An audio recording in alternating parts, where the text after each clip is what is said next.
പോവാറുണ്ട്, ഞാൻ പോയി, ഞാൻ പോവും, ഞാൻ പോവുകയാണ്.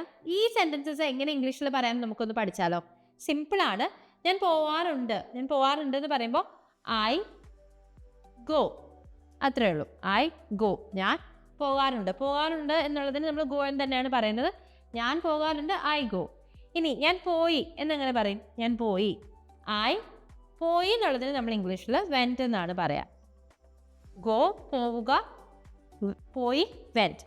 ഇനി ഞാൻ പോകും എന്നുള്ളതിന് ഐ വിൽ ഗോ എന്ന് പറയാം.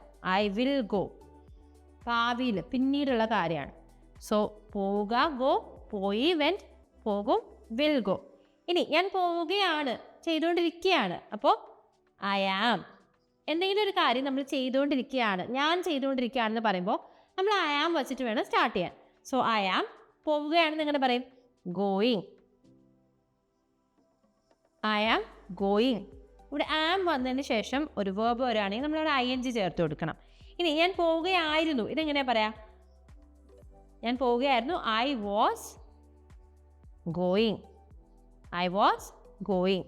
ഞാൻ പോവുകയായിരുന്നു, ഐ വാസ് ഗോയിങ്.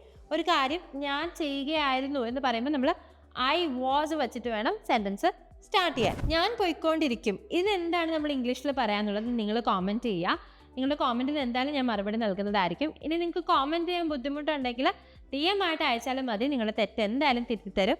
അപ്പോൾ ഞാൻ പോയിക്കൊണ്ടിരിക്കും എന്നെങ്ങനെ ഇംഗ്ലീഷിൽ പറയുന്നത് കോമെൻറ്റ് ചെയ്യാം. Thank you. English Mitra.